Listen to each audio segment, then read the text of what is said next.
6টা দোয়া এবং জিকির আছে, যেই দোয়া জিকিরগুলো কোরআন হাদিসে বর্ণিত সকল দোয়া জিকিরের খোলাসা, সারমর্ম এবং নির্যাস। এই 6টাকে যদি কোনো মুসলমান নিয়মিত আঁকড়ে ধরে, তাহলে কোরআন এবং হাদিসের যত দোয়া এবং জিকির আছে কেমন যেন তার নির্যাসটা নিয়মিত সে আমল করল। বলবো সেগুলা। এই 6টা দোয়া এবং জিকিরের মধ্যে সর্বপ্রথম হলো নবী করিম সাল্লাল্লাহু আলাইহি সাল্লামের প্রতি দুরূদ প্রেরণ করা। নবীজি সাল্লাল্লাহু আলাইহি সাল্লামের প্রতি দুরূদ প্রেরণ করার আমল এরকম আমল, আপনি যদি সারা দিনে শুধুমাত্র নবীজির প্রতি দুরূদ প্রেরণ করার আমলটাই জিকির হিসাবে সবচেয়ে বেশি করেন, দোয়া হিসাবে যদি এটাই আপনি সারাদিন করতে থাকেন, তো আপনার জন্য যথেষ্ট হবে। আল্লাহর কাছে আর কিছু না চাইলেও চলবে, আর কিছু না চাইলেও চলবে। দুরূদ মানে হলো নবীজির জন্য দোয়া করা। ভাই, আল্লাহ তার হাবিবকে রহম করবেন, আপনার আমার দোয়ার দিকে আল্লাহর তাকানোর কোনো ঠেকা আছে?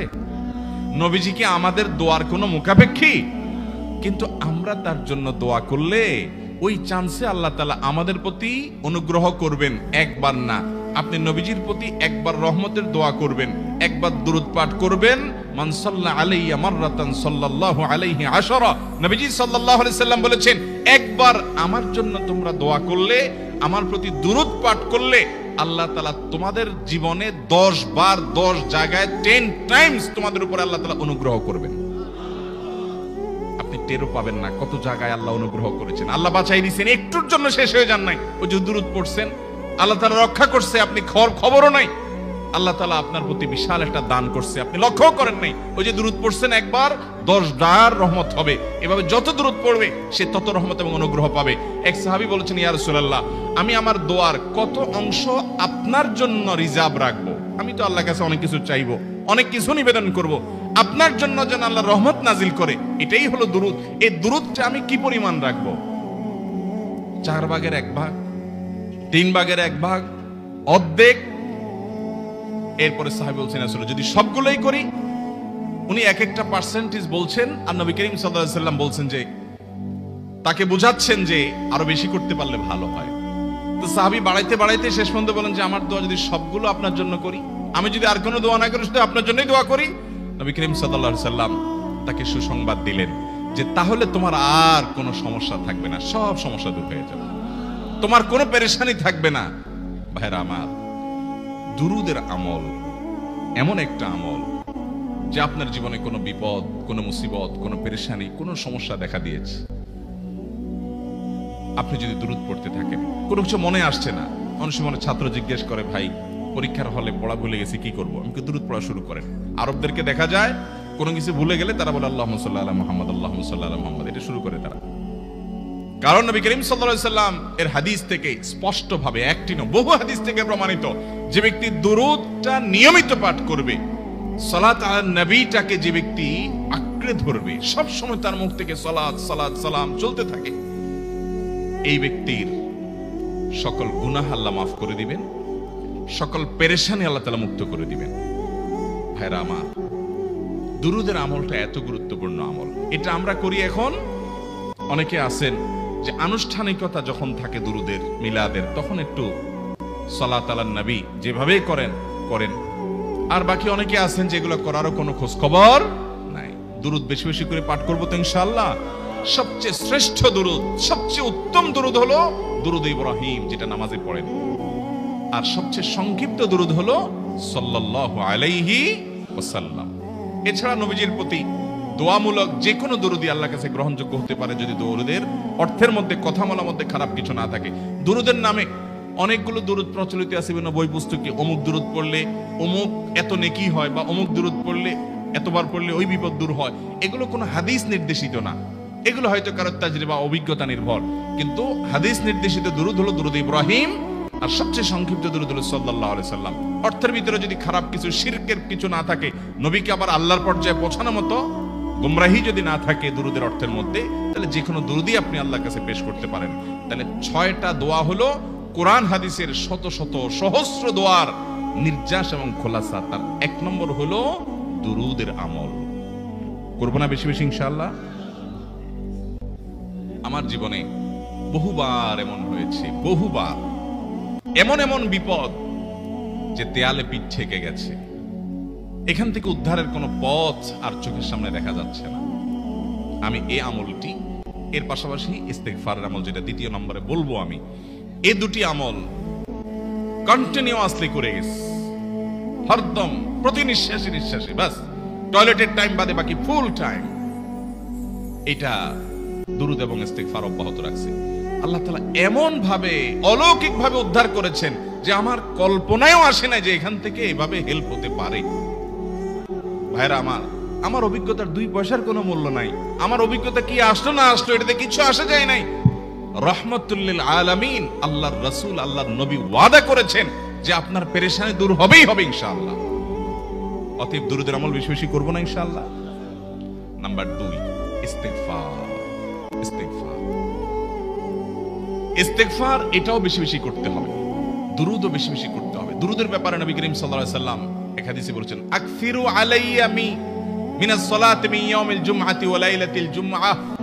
জুমার রাতে আর জুমার দিনে, অর্থাৎ বৃহস্পতিবার দিবাগত রাত আর জুমার দিন শুক্রবার, এই সময়গুলোতে তোমরা আমার প্রতি বেশি বেশি দুরূদ পাঠ করো। এই যে নবীজি বলছেন বেশি বেশি পাঠ করো, তাহলে দুরূদটা বেশি বেশি পাঠ করতে হবে। ঠিক একই ভাবে 2 নম্বর যেটা, দ্বিতীয় আমল যেটা ইস্তেগফার, এটাও বেশি বেশি করতে হবে।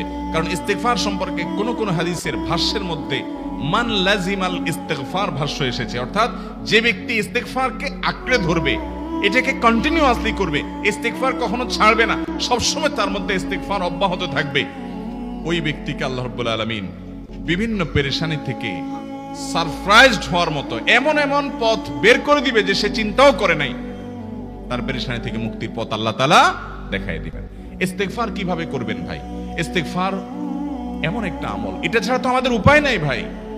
ইস্তেগফার আমাদের দুনিয়ার পেরেশানি দূর করবে, আখিরাতের পেরেশানি দূর করবে। দুনিয়ার পেরেশানি আমাদের বিপদ আপদ মুসিবত এগুলো, রিজিকের অনটন অভাব এগুলা, আর আখিরাতের পেরেশানি হলো আমাদের পাপ গুনাহ এগুলা। কোরআনে কারিমে আল্লাহ রাব্বুল আলামিন সূরা নূহের মধ্যে আল্লাহ নবী নূহ আলাইহিস সালাম তার সম্পর্কে বলছেন, ফাকুলতু ইস্তাগফিরু রাব্বাকুম ইন্নাহু কানা গাফফারা ইউরসিলিস সামাআ আলাইকুম মিদরারা ওয়া ইউমদিদুকুম বিআমওয়ালিন ওয়া বানিন ওয়া ইয়াজআল লাকুম জান্নাতিন ওয়া ইয়াজআল লাকুম আনহারা। তিনি বলেন, আমি বলেছি আমার জাতিকে তোমরা ইস্তেগফার কাছে ইস্তেগফারটা করতে থাকো। রুটি রুজি নাই, চাকরি নাই, ইনকাম নাই, ব্যবসা খারাপ যাচ্ছে, পেরেশানি হচ্ছে, ইস্তেগফার ধরো, কি হবে? ইন্নাহু কানা গাফফারা। যদি ইস্তেগফার করো, 1 নম্বর লাভ হলো আল্লাহ মাফ করে দিবেন গুনাহ। ইউরসিলিস সামাআ আলাইকুম মিদরারা, যাতে ফসল ভালো হয়, রিজিক ভালো হয় সেই ব্যবস্থা আল্লাহ করবেন। ওয়া ইউমদিদুকুম বিআমওয়ালিন ওয়া বানিন, ছেলে মেয়ে হয় না অথবা ভালো ছেলে মেয়ে নাই, আল্লাহ তাআলা নেক সন্তান দিয়ে তোমাকে শক্তিশালী করবেন, সম্পদ দিয়ে শক্তিশালী করবেন।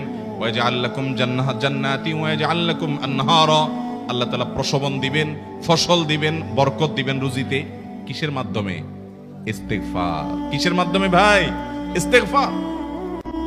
আহা, ইস্তেগফারের আমল আমাদের দেশে মানুষ আমরা জানি না ভাই। এটাও আরবদেরকে আমি দেখেছি সারাক্ষণ তারা অবসর সময়গুলোতে ইস্তেগফার করতে থাকে, আস্তাগফিরুল্লাহ ওয়া আতুবু ইলাইহি, আস্তাগফিরুল্লাহ আস্তাগফিরুল্লাহ।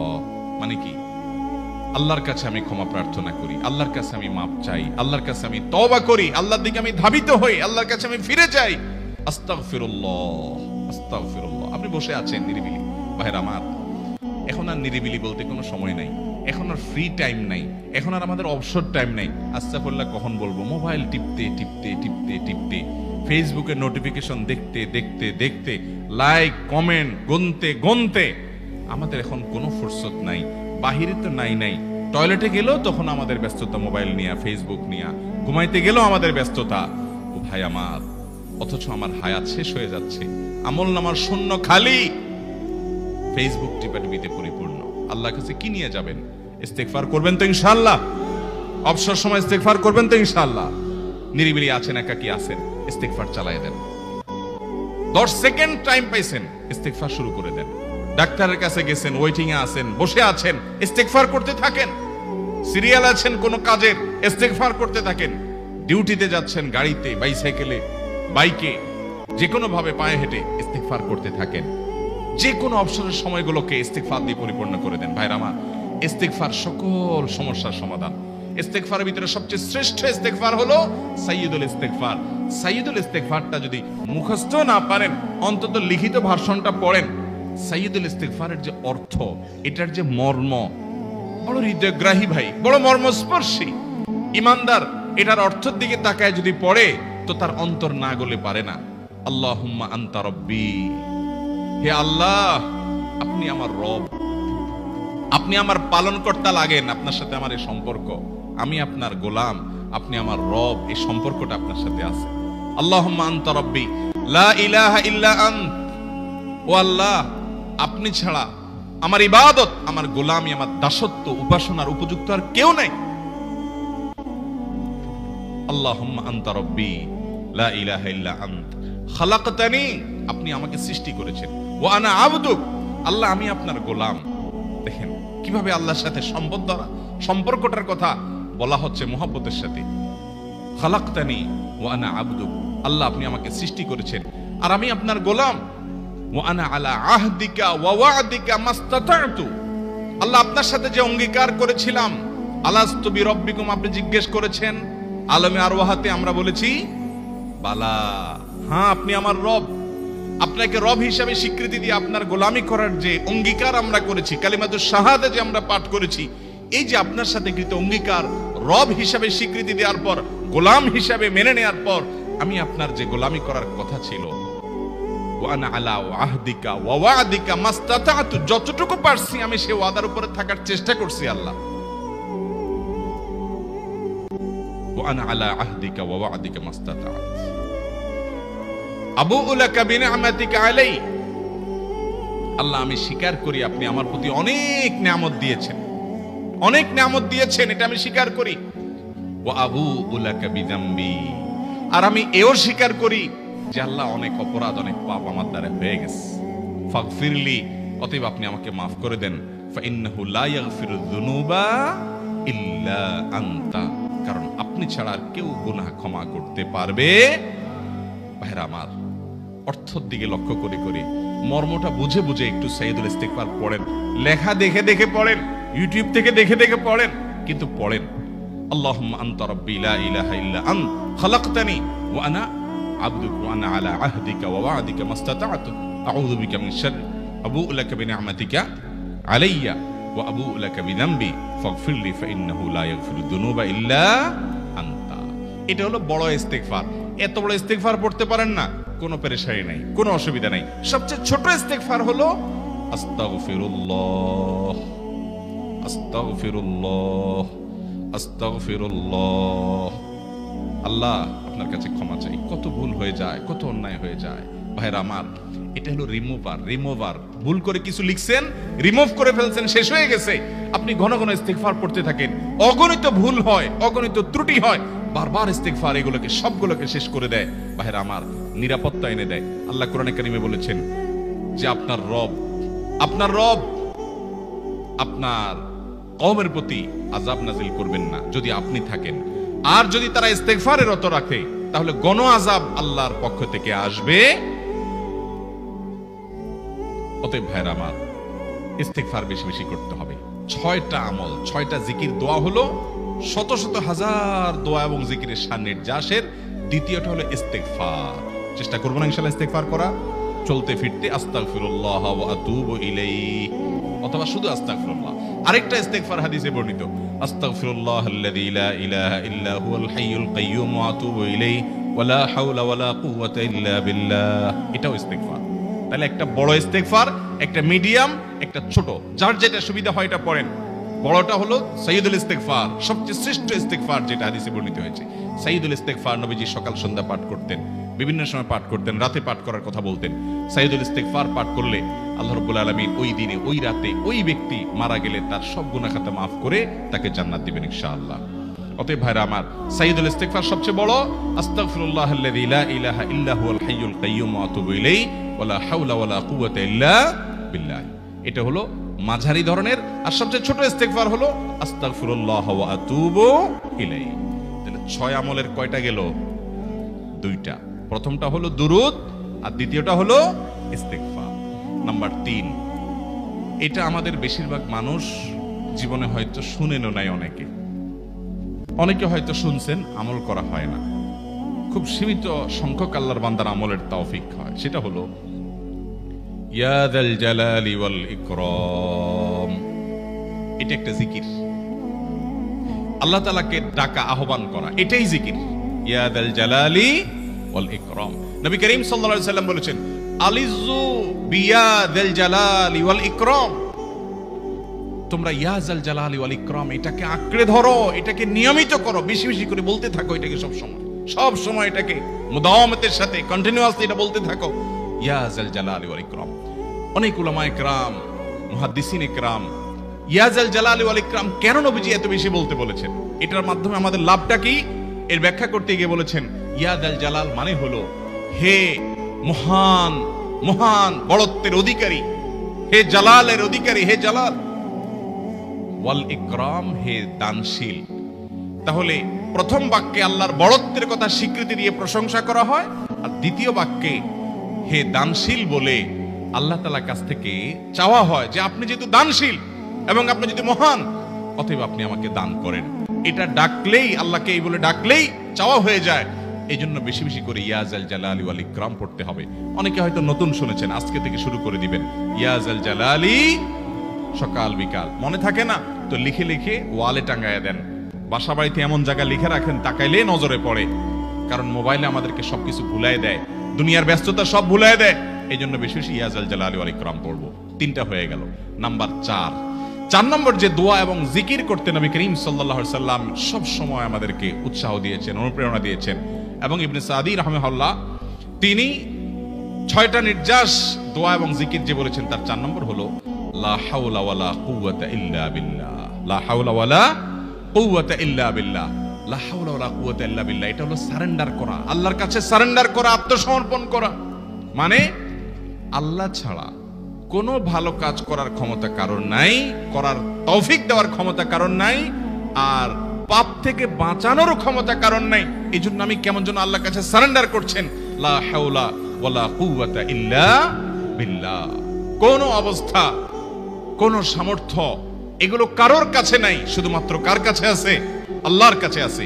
এই অর্থ বুঝে আপনি লা হাওলা ওয়ালা কুওয়াতা ইল্লা বিল্লাহ বেশি বেশি পাঠ করবেন। নবী করিম সাল্লাল্লাহু আলাইহি সাল্লাম বলেছেন, তোমাদেরকে কি আমি জান্নাতের একটা ভান্ডারের খবর দিব, যেটা জান্নাতের ভান্ডার, সওয়াব টওয়াব না, সাধারণ অল্প স্বল্প সওয়াব না, পুরো জান্নাতের ভান্ডারের সন্ধান দিয়ে দিব। সাহাবা ইকরাম তো চাইতেনই সেটা। নবীজি সাল্লাল্লাহু আলাইহি সাল্লাম তখন বলেছেন যে লা হাওলা ওয়ালা কুওয়াতা ইল্লা বিল্লাহ, এটা হলো কানজুম মিন কুনুজিল জান্নাহ, জান্নাতের ভান্ডার সমূহের মধ্যে থেকে একটা বড় ভান্ডার হলো লা হাওলা ওয়ালা কুওয়াতা ইল্লা বিল্লাহ। অতএব এই আমলটাও বেশি বেশি করবেন। 4 নম্বর আমল হয়ে গেল। দুরুদের আমল 1, ইস্তিগফারের আমল 2, ইয়া যাল জালালি ওয়াল ইকরাম 3, লা হাওলা ওয়ালা কুওয়াতা ইল্লা বিল্লাহ। কয়টা হলো? 4। 5 নম্বর আমল হলো দোয়া ইউনুস। দোয়া ইউনুস জানা আছে তো? লা ইলাহা ইল্লা আনতা সুবহানাকা ইন্নী কুনতু মিনাজ জালিমিন। ভাইরা আমার, অর্থের দিকে তাকায়া মাঝে মধ্যে মোবাইল টোবাইল সব ফালায় রেখে একটু আল্লাহর সাথে কথা বলবেন, আল্লাহর সাথে একটু কানেক্টেড হওয়ার চেষ্টা করবেন, আল্লাহর সাথে একটু সংযুক্ত হওয়ার চেষ্টা করবেন। ডিসকানেক্টেড তো পুরো লাইফটা কাটাই দিলেন, একটু কানেক্টেড হওয়ার চেষ্টা করেন। প্রতিদিন কিছু সময় বসে একটু জিকির করেন, চলতে ফিরতে একটু আল্লাহকে সময় দেন। আপনি উপকৃত হবেন, আপনার কলব জিন্দা হবে, আমল নামা সওয়াবে পরিপূর্ণ হবে। লা ইলাহা ইল্লা আনতা সুবহানাকা ইন্নী কুনতু মিনাজ জালিমিন। অর্থের দিকে তাকান, কত মর্মস্পর্শী। লা ইলাহা ইল্লা আনতা, আল্লাহ আপনি ছাড়া কোনো সত্যিকারের মাহবুদ নাই, উপাস্য নাই। সুবহানাক, আপনি পবিত্র, আমি আপনার পবিত্রতা জ্ঞাপন করছি। ইন্নী কুনতু মিনাজ জালিমিন, তবে আমি সেই সব মানুষদের অন্তর্ভুক্ত যারা নিজের প্রতি নিজে জুলুম করেছে, অবিচার করেছে, অন্যায় করে আমার নিজের পায়ে নিজে কুড়াল মেরেছি বহু। অতএব আপনি আমাদের প্রতি রহম করেন। এই দোয়া পাঠ করে আপনারা সবাই জানেন আল্লাহর একজন নবী, তিনি জীবনের সবচেয়ে কঠিন পরিস্থিতির মুখোমুখি হয়ে এমন বিপদে পড়েছেন যে বিপদ থেকে উদ্ধারের কোনো পথ ছিল না। দুনিয়াবী সকল সিস্টেম বলবে যে সমুদ্রে নিক্ষেপিত হয়ে বিশাল বড় সমুদ্রের প্রাণী মাছের পেটে চলে গেলে সে মানুষ আবার বাঁচে কিভাবে? মুহূর্তের ভিতরে তো মারা যাবে অক্সিজেনের অভাবে। এটাই দুনিয়ার সিস্টেম বলে। আল্লাহ তাআলা অলৌকিক ভাবে, লৌকিক সিস্টেমের ঊর্ধ্বে রেখে আল্লাহ তাআলা তাকে এই বাক্য পাঠ করার কারণে এর মাধ্যমে আল্লাহ তাকে মুক্তি দান করেছে। এবং আল্লাহ তাআলা এই ঘটনা কোরআনে উল্লেখ করার পর একটা সুসংবাদ বলছেন আমাদের সবার জন্য, বিরাট বড় আনন্দের সংবাদ। আল্লাহ বলেছেন, ওয়াকাযালিকা নুনজিল মুমিনিন। এই বাক্য পাঠ করার পর ইউনূস আলাইহিস সালামকে শুধু রক্ষা করেছেন আল্লাহ তাই নয়, আল্লাহ বলেছেন একই ভাবে তাকে যেরকম রক্ষা করেছি, এই বাক্য যদি কেউ পড়ার মতো পড়ে, হক আদায় করে পড়ে, মনের গভীর থেকে পড়ে, মর্ম উপলব্ধি করে পড়ে, নিয়মিত পড়ে, ওয়াকাযালিকা নুনজিল মুমিনিন, ঈমানদারদেরকে আমি রক্ষা করে দেব এভাবে। আরো শুনবেন, আমাদের প্রিয় নবী সাল্লাল্লাহু আলাইহি ওয়াসাল্লাম বলেছেন, তোমরা আমার ভাই ইউনূস ইবনে মাত্তা যে দোয়া করেছে, ওই দোয়াটাকে তোমরা আঁকড়ে ধরবা, যে কোনো বিপদে আপদে মুসিবতে আল্লাহর কাছে চাইবা। ভাইরা আমার, আমরা বিপদ আপদে পড়লে হুজুরদের কাছে চলে যায় দোয়ার জন্য। অনেকে মাজারে চলে যায়, সেখানে মানত করে, টাকা পয়সা দেয় বিপদ উদ্ধার করার জন্য। কপাল পোড়া জানে না ও কার গোলাম, ও আরশে আজিমের মালিকের গোলাম, তার সাথে ডাইরেক্ট কানেক্টেড হওয়ার সুযোগ আছে, শুধু ইউজ করলেই হয়, সুইচ দিলেই হয়। কপাল পোড়া জানে না, ডানে বামে গিয়ে নিজের আমল বরবাদ করে, ঈমান বরবাদ করে, তাওহীদ নষ্ট করে। ভাইরা আমার, তাহলে যে কোনো সমস্যা ফিল করি অথবা স্বাভাবিক অবস্থাতে দোয়া ইউনূস পাঠ করব, লা ইলাহা ইল্লা আনতা সুবহানাকা ইন্নী কুনতু মিনাজ জালিমিন। ভাইরা আমার, দুনিয়ার মানুষের কাছে আপনি অপরাধী এটা বললে খারাপ লাগে। আপনি একটা অফিসে চাকরি করেন, দুর্নীতি করে চুরি করে ধরা পড়ছেন, বসের কাছে যে মাপ চাইছেন, স্যার ভুল হয়ে গেছে, আর কখনো করব না, লোভে পড়ে করে ফেলছি, বিপদে পড়ছিলাম, টাকার টান ছিল স্যার, আর কোনোদিন করব না, মাফ করে দেন স্যার, চাকরিটা রাখেন স্যার। আপনি মাপ চাইলেন, লজ্জিত হলেন, চোখের পানি ফেললেন, পাও ধরে মাপ চাইলেন, ছোট হলেন। এই ছোট হওয়ার পরে আপনার চাকরি যদি টিকেও যায়, বস যদি আপনাকে মাফ করেও দেন, তারপরেও কি আপনার কাছে ভালো লাগবে? না এত বড় একটা অঘটন ঘটলো, ছোট হলেন, সবার সামনে লজ্জিত হলেন, অনুতপ্ত হলেন, ধরা পড়লেন, মাপ চাইতে হলো, এই জন্য আপনার খারাপ লাগবে না? কিরকম খারাপ লাগবে? এত খারাপ লাগে অনেকে সহ্য করতে পারে না, গুনাহের দিকে চলে যায়, আত্মহত্যা পর্যন্ত করে ফেলে, এই বেইজ্জতি সহ্য করতে পারে না। ঠিক না ভাই? ঠিক। মানুষের কাছে মাপ চাইলে, মানুষের কাছে ছোট হলে মানুষের কষ্ট হয়। অদ্ভুত। আরশে আজিমের মালিকের কাছে সেজদায় পড়ে চোখের পানি ফেলে যদি স্বীকার করেন, ও মালিক, নামাজ পড়ি নাই, বড় জুলুম করেছি, কবিরা গুনাহ করেছি, ও মালিক, হারাম জিনিস দেখে ফেলেছি, খারাপ জিনিস শুনে ফেলেছি, পাপ করেছি, অপরাধ করেছি মালিক, জাহান্নামের যে বিবরণ হাদিসে আসছে, এটা সহ্য করার ক্ষমতা আমার নাই, আপনি আমাকে মাফ করে দেন। এইভাবে যদি আল্লাহর কাছে একটু চোখের পানি ফেলে দোয়া করেন, একটু দোয়া করে দেখেন, আল্লাহর শপথ করে বলছি, আপনার জীবনে সবচেয়ে আনন্দের মুহূর্ত হবে তখন যেদিন এরকম দোয়া করতে পেরেছেন, চোখের পানি ফেলতে পেরেছেন। দুনিয়ার মানুষের কাছে ছোট হলে মানুষের মনটা সংকীর্ণ হয়, ছোট হয়, মানুষ অপমান বোধ করে, খারাপ লাগে। মালিকের কাছে যদি কেউ মাপ চায়, চোখের পানি ফেলে, ইস্তেগফার করে, ছোট হয়, তাহলে তার অন্তরে আরো আনন্দ অনুভব হয়। সালহাতু সঙ্গে বুদি দিল খরাশ, আজমুদে এক জামানা খাকে বাস। পাথর হয়ে বহুকাল ছিলে ভাই, কিছু কালের জন্য একটু মাটি হওয়া আসো, একটু মাটি হয়ে দেখো। পাথর হয়ে তুমি যতটা আনন্দিত হয়েছো, পুলকিত হয়েছো, পরিতৃপ্ত হয়েছো, আরশে আজিমের মালিকের শপথ করে বলছি, আল্লাহর কাছে মাটি হয়ে, ছোট হয়ে, তুচ্ছ হয়ে, অপমানিত হয়ে, ক্ষমা চেয়ে, ইস্তেগফার করে তুমি যখন লা ইলাহা ইল্লা আনতা সুবহানাকা ইন্নী কুনতু মিনাজ জালিমিন, নিজে পাপ করেছো এটা স্বীকার যখন করবে, তখন আল্লাহ তাআলা শুধু মাফ করবেন না, তোমাকে ঈমানের স্বাদ দিবেন, তুমি সাথে সাথে অন্তরে সেটা অনুভব করবা। ভাইরা আমার, আল্লাহর দিকে ধাবিত হবে তো ইনশাআল্লাহ, গুনাহের, পাপের, অপরাধের পথ ছেড়ে আসবো তো ইনশাআল্লাহ। লা ইলাহা ইল্লা আনতা সুবহানাকা ইন্নী কুনতু মিনাজ জালিমিন। কোরআন হাদিসের নির্যাসের 5 নম্বর আমল দোয়া ইউনুস। নবীজি সাল্লাল্লাহু আলাইহি সাল্লাম বলেছেন, আমার ভাই ইউনুস আলাইহিস সালাম তিনি আল্লাহর কাছে এটা পড়ে যেরকম বিপদ থেকে রক্ষা পেয়ে গেছেন, তোমরা আমার ভাই ইউনুস আলাইহিস সালামের দোয়াটা বেশি বেশি পড়বা, ওইটাকে তোমরা আঁকড়ে ধরবা, তোমাদেরকে আল্লাহ তাআলা উদ্ধার করবে। আল্লাহ কোরআনে ওয়াদা করেছেন, ওয়া কাযালিকা নুনজিল মুমিনিন, এভাবে আমি ঈমানদারদেরকে রক্ষা করব। অতএব ভাইরা আমার, বিপদ আপদে ওই মাজারে দৌড় দিবেন না, হুজুরের কাছে দোয়া চান, এটাতে দোষের কিছু নাই, কিন্তু সবকিছুর আগে আপনি নিজে নিজের মালিকের কাছে চান। আমরা অনেকে দোয়া করি না, কেন করি না? আমরা মনে করি যাই রে, আমি এত গুনাহগার মানুষ, আমার দোয়া কবুল হবে, এই জন্য হুজুরের কাছেই শুধু যায়, যে হুজুর যদি কিছু বলে দেয়।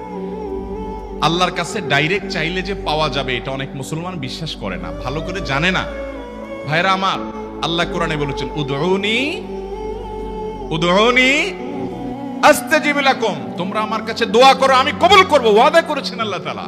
আমার রব কি ওয়াদার খেলাফ করে? আমাদের রব ওয়াদার খেলাফ করে?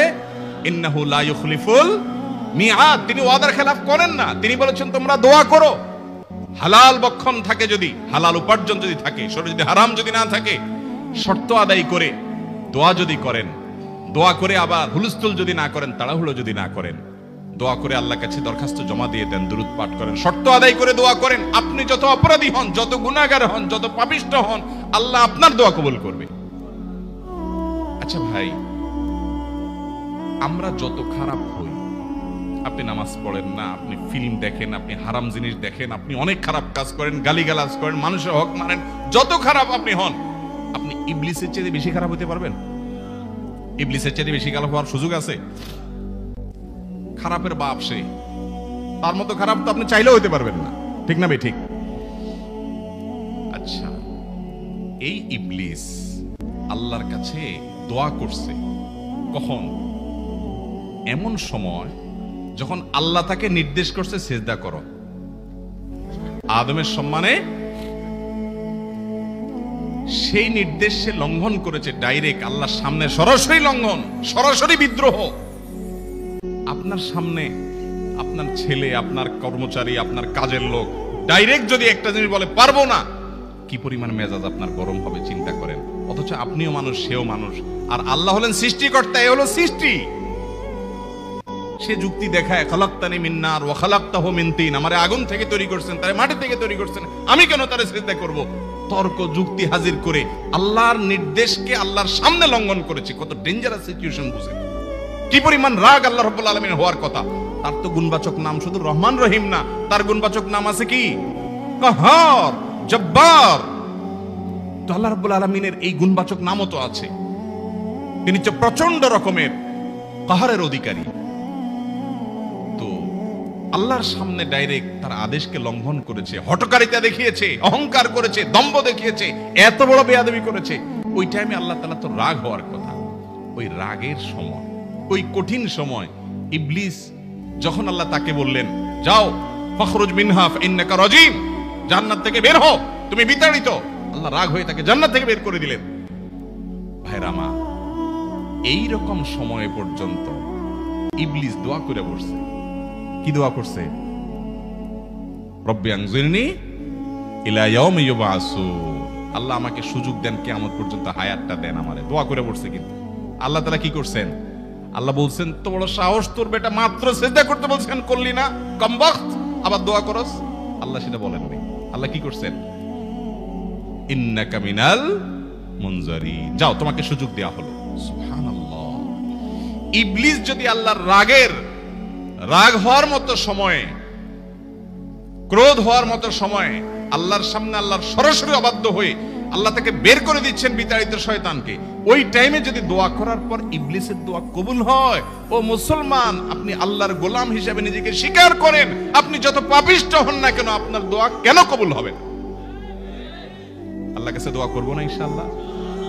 ইবলিসই আমাদেরকে বুঝায়, ফুসলায়, তুই কোন মুখে দোয়া করবি আল্লাহর কাছে? তোর নামাজের ঠিক নাই, তোর ইবাদতের ঠিক নাই, এত আকাম কুকাম করস ফেসবুকে, ইউটিউবে, তোর মতো 2 নম্বর একটা মানুষ, কোন মুখে আল্লাহর কাছে দোয়া করবি? থাক, দোয়া করিস না, আমি কেমনে এই মুখ নিয়ে দোয়া করবি?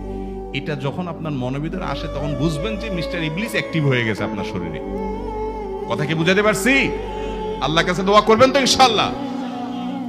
এই 6টা দোয়া জিকিরের 5 নম্বর দোয়া ইউনুস, অর্থ সহকারে বুঝে বুঝে আল্লাহর কাছে চাইবেন এবং দোয়া করবেন।